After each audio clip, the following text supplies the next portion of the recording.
माँ के पेट से कोई भी कामयाब या सक्सेसफुल होके नहीं निकलता। हर बंदा मेहनत करता है, कोशिश करता है और कोशिश करके वो कामयाब होता है। आज ऐसे ही एक पाकिस्तानी से मैं आपको मिलवाने जा रहा हूँ जो मेहनत करके, कोशिश करके अपने पाँव पे खड़ा हुआ और आज पाकिस्तान में बैठा श्रीलंका, यूरोप और दीगर ममालिक में अपना कारोबार कर रहा है।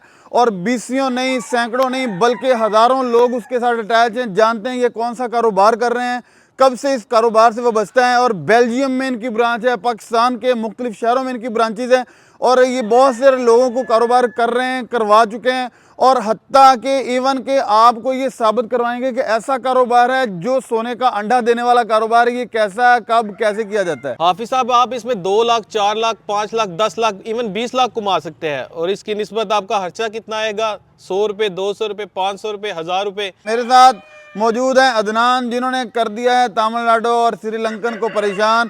यूरोप वाले भी हो चुके हैं हैरान कि अदनान साहब कहाँ से नाज़िल हुए और क्या लेके आए पूरे यूरोप की, पूरे इंडिया की और पूरे एशिया में से खूबसूरत और खूबसूरत तरीन समझा जाने वाला बर्ड और फुकदान का शिकार पाकिस्तान में आखिर इतनी क्वांटिटी में और इतनी आला क्वालिटी में और इतनी ब्यूटी में कैसे, कब और किस तरह पहुंच गया, ये जानते हैं, बताते हैं, दिखाते हैं आपको और फिर वादे करते हैं इसका बिजनेस अदनान साहब कब से कर रहे हैं, कैसे किया जाएगा। मेरा पाकिस्तानी फार्मर शौकीन 22 करोड़ की आवाम में कितने शौकीन हैं, कितने बर्ड आ चुके हैं, मजीद कितने आएंगे और कौन कौन ये बिजनेस कर सकता है। राजा अदनान, मैं बेल्जियम फैंसी बर्ड की जो गुजरात की ब्रांच है उसको ओन कर रहा हूँ। आज से तकरीबन 1 साल पहले जैसा मैं सिर्फ इंटरनेट पे ही इंडियन पैरट बीक को देखता था, उसके बाद मैंने ये एम बना लिया कि इसको पाकिस्तान अपने फार्म में लेके आना है और कुछ भाइयों की काविश की वजह से, कुछ अपनी कोशिश की वजह से इसको हम पाकिस्तान में लेके आए हैं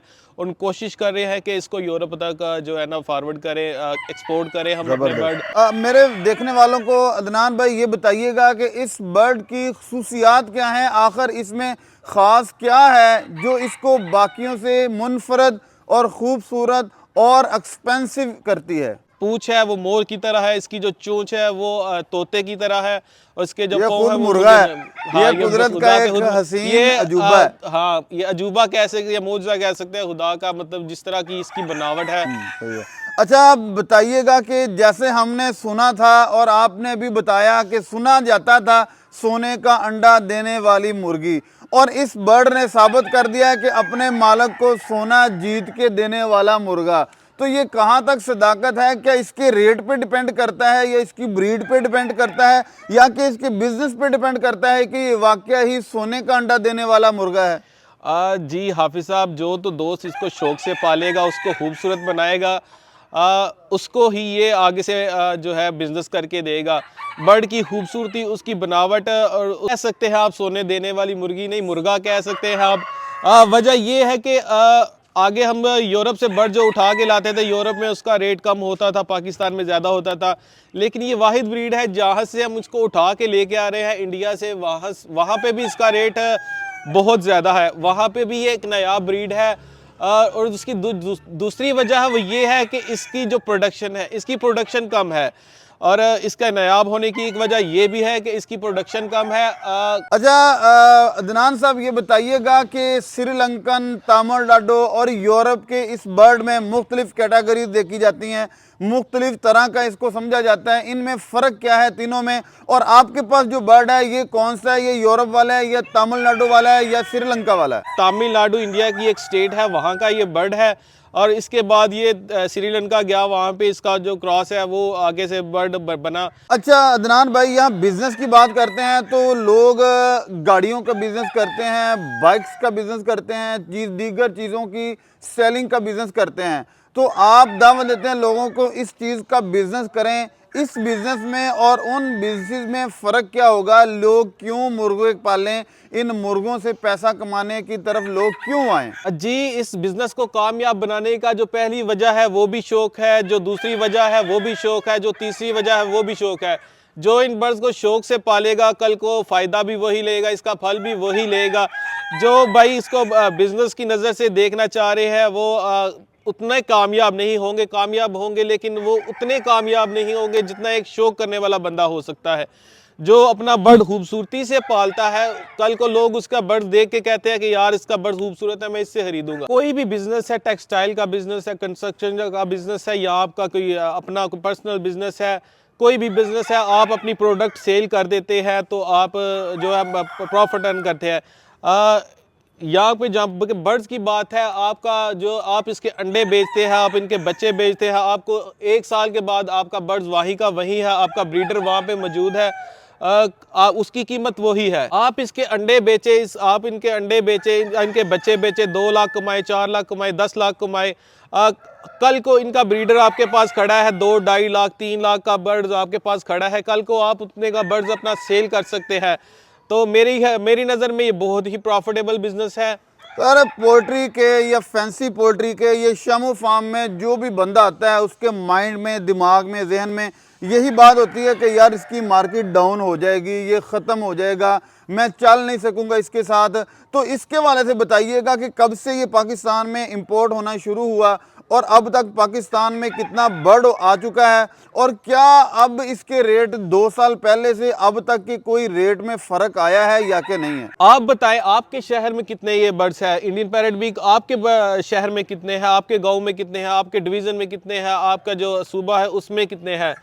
पाकिस्तान में आए इसको तकरीबन 1 साल हो चुका है, फिर भी ये इतनी नायाब है कि लोग शौक करने वाले हैं। जो भी हमारे सारा दिन हमारे पास लोग आते रहते हैं कि यार ये बर्ड्स आपके पास मौजूद है। इवन सारे शहर से हमारे पास लोग आते रहते हैं कि यार आपके पास ये बर्ड्स मौजूद हैं, हमने देखने हैं।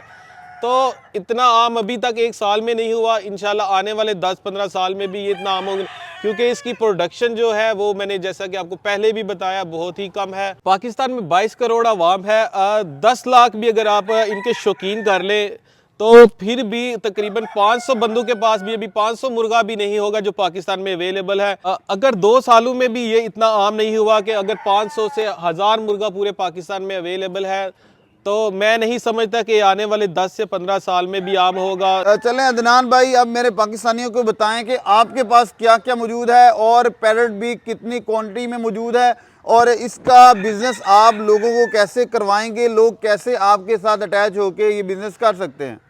हाफिज साहब, जैसा कि आपने बर्ड्स देखे हैं, मेरे पास ब्रीडर्स बर्ड्स मौजूद हैं, इसके अलावा इनके पट्ठे मेरे पास मौजूद है, छोटे चिक्स हैं वो अवेलेबल है। इसका जो भाई अंडा लेना चाहते हैं वो अंडे भी हमारे पास अवेलेबल है। जिस भाई ने शौक करना है वो उसकी पॉकेट के हिसाब से, उसकी जो पॉकेट मनी के हिसाब से, उसकी इन्वेस्ट के हिसाब से उसके पास जितना है वो वहाँ से शुरू कर ले। ब्रीडर को पता होता है, इन्वेस्टर को पता होता है कि ये कौन सा बिजनेस जो है वो फ़ायदा बख्श है। तो मैं अपने दोस्तों को बोलूँगा कि पैरेट बीक में इन्वेस्ट करें, बहुत ही अच्छा बिजनेस प्लान है। एक जोल में ये तकरीबन अब मुर्गी 18 अंडे देती है, उसके बाद कुड़क हो जाती है। ये साल में तकरीबन 4 दफ़ा अंडे जो देती है, जो अच्छा ब्रीडर है वो सिर्फ 4 दफ़ा ही इनसे अंडे लेता है, क्योंकि इससे क्वालिटी भी बरकरार रहती है और जो है मुर्गी भी सेहतमंद रहती है। सही है। अच्छा अदनान भाई, अब मेरे पाकिस्तानियों को बताइएगा कि आपका मस्कन कहाँ है, आप क्या सिर्फ पैरेट बीक ही सेल करते हैं या कि और भी बर्ड आपके मौजूद हैं, या सिर्फ सेल ही करते हैं या बाहर से मंगवा कर भी दे सकते हैं? जैसा कि सारे दोस्त जानते हैं, सारे फैंसी जानते हैं, बेल्जियम फैंसी बर्ड जो है वो बेसिकली जो काम है वो कार्गो का करता है। हम यूरोप से, इंडिया से बर्ड मंगवा के देते हैं। हमारा जो मेन फोकस है वो कार्गो का ही है। इसके अलावा जो हमारी जो ब्रांच है वो गुजरात शाहदौला रोड पे मौजूद है। जो भाई विज़िट करना चाहे वो विज़िट कर सकते हैं। जी वजह ये थे अदनान भाई जो पैरेट बीक के वाले से आपके सामने गोश्त गुजार कर रहे थे। अगर आप ये बिज़नेस करना चाहते हैं, अपनी आपने फिजिबिलिटी खुद तैयार करनी है, वो मुकम्मल जांच पड़ताल तस्दीक के बाद आपने अपना काम करना है। मेरी बात या अदनान भाई की बात हरफ आखिर नहीं है। आप अपना कारोबार करें, इन्वेस्ट करें, या चूज़े से या अंडों से इस कारोबार को स्टार्ट करना चाहें तो आप कर सकते हैं। अपने मेज़बान हाफिज़ इकराम को दे इजाज़त जी, नहीं इंशाल्लाह दोबारा वीडियो में मिलेंगे, तब तक के लिए अल्लाह ने के बाद।